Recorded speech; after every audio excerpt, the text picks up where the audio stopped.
Saluki Nation, welcome back to Saluki Basketball. Rolyns, Aligbe, we really want to welcome you back to Saluki Basketball. It's great to have you back in the program. How are things going? It's going good. Just had our first day of practice today, so it's been going really good. Energy's good. The team's looking really good, so it's definitely something to be excited about this year. Rolyns, before we get to the court stuff, and we certainly want to hear about that, I'd like to talk about the pursuit of a degree, a college degree. I know there's a misconception in my mind around with college basketball fans that when we talk about, so often the conversation comes up about the NIL, the transfer portal, all those things. I had a really good friend who's a great basketball fan genuinely asked me this question: do college basketball players even go to school anymore? Rolyns, what do you say about that? I definitely say it is a misconception. I definitely do. I go to class every day. I try to. I mean, obviously, like, we're human. Like, some days are going to be harder than others. Like, if you have a hard practice, hard lift, and then, like, you got class in the next 30 minutes, like, it's kind of hard to, like, put it all together. But that's what comes with being a student athlete. It's, like, student first and athlete second. Like, getting a degree is probably the most important thing for me. So I try to stay on my things. I try to stay on my P's and Q's and still go to class every day. But some days it's hard. It's like work. Like, some days it's harder to go to work than others, but you still have to clock in because, like, you have to. Rolyns, I think the rule still says that by your junior year, you have to declare a degree. Have you done that yet? Yeah, I have. I'm doing criminology, so I declared it, like, just like last week. So, yeah. I think, like Saluki Nation, we hope you really pursue that degree. I mean, we know being part of Saluki basketball, that is a non-negotiable. Yeah. And being a professional basketball player, I hope for you is a non-negotiable also. I hope you're working for that as well. But Yeah, for sure. where do you hope that criminology degree takes you someday when basketball is over? I have a lot of interest in CSI, so, like, crime scene investigation, like forensics and that type of stuff. I watch a lot of documentaries, and I feel like that's, like, my niche thing I like to do. So just, like, majoring in it will, like, help me a lot and definitely go for my next path. I mean, obviously, I want to be, like, a professional basketball player first, but, like hindsight's 2020. So, like, the next thing after that would probably be CSI and stuff like that. This is a leading question, and I'm sorry to do that. Luke's told me over and over that leading questions are no good, but you're going to get one anyway because I don't know how else to frame it. What is the key to the pot of gold? Is it that round basketball, or is it actually that degree? Where do you really think? And again, you're a young man, and it's hard for you. Like when I was your age, it was hard for me to think what my income source would be when I was 60. Okay, I could barely think what it was going to be when I was 22. But Yeah. what is the pot? What is the key to the pot of gold? That's a good question. I don't know. Some days for me it's different. Like, some days, like, I really, like, want to focus on CSI, especially when I'm understanding it in class. But, like, some days, like, I really want to go far with basketball, so I feel like that's going to be my source of income. But I don't know. Right now I'm kind of leaning more to basketball to be my source of income. Like, I want to make it, and I think I put in the work and stuff like that. But obviously, like, I feel like criminology is going to be my second choice too, because I know one of them is going to happen. So I just kind of, like, play my odds with those two. Well, I think you are in the right frame of mind, and my money is betting on you that you're going to be able to do both of them, and you're going to get a couple of keys to the pot of gold. I'm so happy to hear you talk about how important your degree is to you. Let's shift to basketball, man. Think about this, Rolyns. A year ago, you were a rookie. Today, you were one of 6 of the most tenured veterans in the Saluki basketball program. How does that feel to you?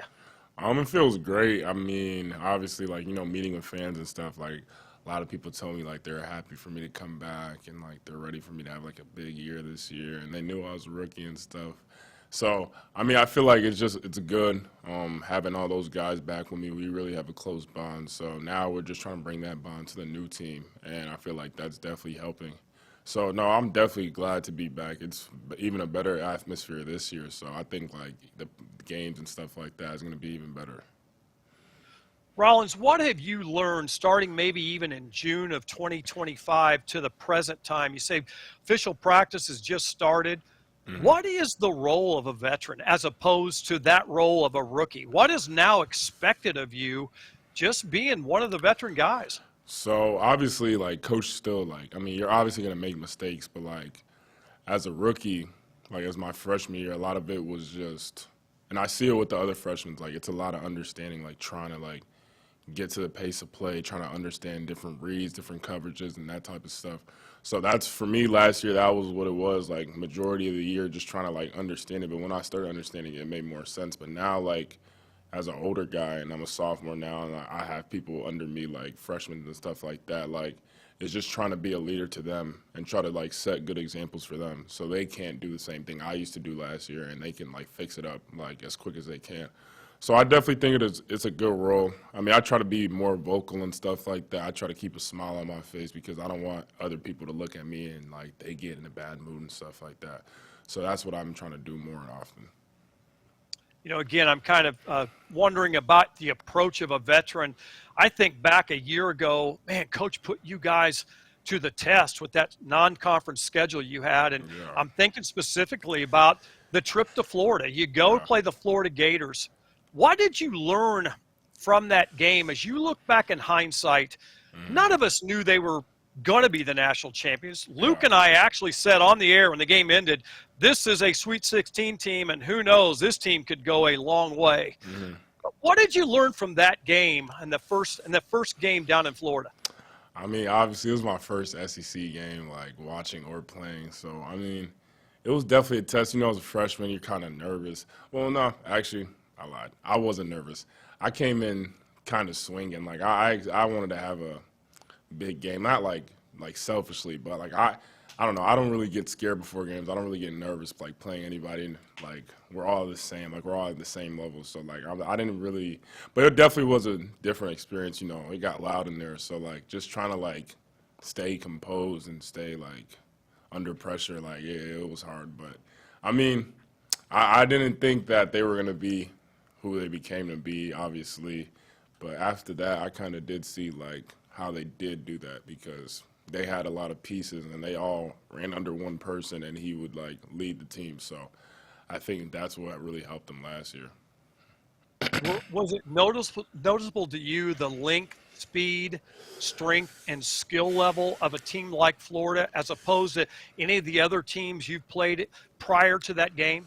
Yeah, no, for sure. Definitely, I would say for me, it was definitely strength. That was kind of like my welcome to college moment, like strength wise. Like, I don't know, their big man, I think Chinyelu, like he was like really strong. Like he was like boxing me out with one arm, and I always tell people that like he was boxing me out with one arm, and I was trying to front him, get in front of him, but like he was holding me off. So like the strength was definitely like a big deal. I was like, oh, like this is something new. But I mean, now it's just like working from last year to this year. That's what I try to like hone in on. So like I try to like be the strong guy that people start looking at and stuff like that. So yeah. Did that game and of course the whole non-conference and conference, did the whole season, but kind of even looking at that one, knowing that you got beat, you got beat pretty good by the national champions. Yeah. Certainly nothing to be ashamed of, that's for sure. But did that influence you this past off season that, hey, we're going to be at that level, we got to put in more time in certain areas? Yeah. You mentioned strength. Was there another area where you thought, hey, I've got to get better at this for us to get to the level where Florida was?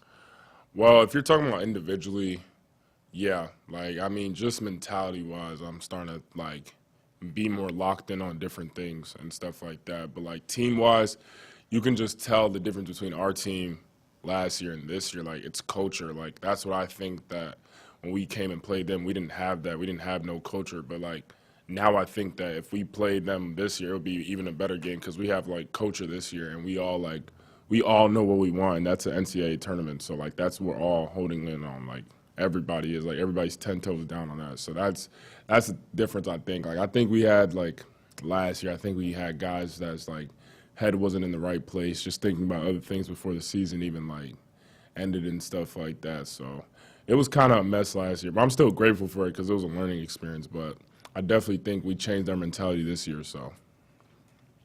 You talked about individual things that you worked on and goals you had. I'm kind of putting that word into your mouth, but what's the number one tool that you have in your basketball toolbox that you know that whether it's practice or a workout or certainly a game that you've got to bring to the gym each and every day? Well, individually, I think energy.